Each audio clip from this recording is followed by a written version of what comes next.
তো এর আগের একটা ভিডিওতে আমি বলেছিলাম যে আমার এক্সিবিশনের একটা ছবি নিয়ে আমি একটু বিপদে পড়েছি। তো বেসিক্যালি আমি যেহেতু এক্সিবিশনে 4টে ছবি জমা দেবো, তো তার মধ্যে 2টো ছবি তো আমার পুরনো ছিল, আমি অলরেডি সেগুলো ফ্রেমিং করে নিয়েছি। আর একটা ছবি তো আমি বানাচ্ছি, যেটা ক্যানভাসের ওপর একটা গণেশের ছবি বানাচ্ছি, তোমরা অনেকেই জানো।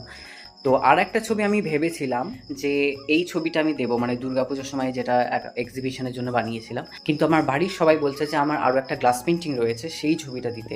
মানে আমার করা এই যে পুরোনো গ্লাস পেন্টিংটা রয়েছে, সবাই বলছে এই ছবিটাই এক্সিবিশনের জন্য রেডি করে দিতে। কিন্তু এখানেই হচ্ছে মেন সমস্যাটা হয়েছে, মানে আমার এই গ্লাস পেন্টিংটা ফ্রেমিং তো করা রয়েছে, কিন্তু ফ্রেমিংটা না নষ্ট হয়ে গেছে। মানে আমি আগে যে বাড়িতে ভাড়া থাকতাম সেই বাড়িতে হচ্ছে দেওয়ালে জল পড়তো বৃষ্টির সময়, তো ছবিটা দেওয়ালে ছিল, সেখান থেকে জল পেয়ে আমার পুরো ফ্রেমটা নষ্ট হয়ে গেছে। আর এক্সিবিশনে দিতে গেলে তো এরকম বাজে ফ্রেম দেওয়া যাবে না, আমাকে ভালোভাবে ফ্রেমিং করেই দিতে হবে। তো মানে এই ছবিটাকে এখন আবার নতুন করে ফ্রেমিং করাতে হবে, তারপর এক্সিবিশনের জন্য পাঠাতে হবে। মানে খরচার পর খরচা বেড়েই চলেছে, মানে আমার টাকা পয়সাগুলো বলছে আমি ভাই তোর মানি ব্যাগে থাকতে চাই না, আমাদেরকে বাইরে ছেড়ে দে। তো যাই হোক, কি আর করার।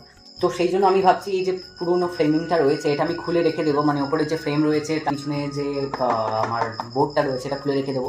কারণ আমরা একে তো বাঙালি, তারপর আবার ভারতীয়, মানে আমরা তো কোনো জিনিস ফেলে দিই না। ঠিক পুরোনো জিনিসগুলোকে জোড়া তাপ্তি দিয়ে আবার কোনো না কোনো কাজে লাগিয়ে দেবো, তো সেজন্য এটা আবার রেখে দেবো।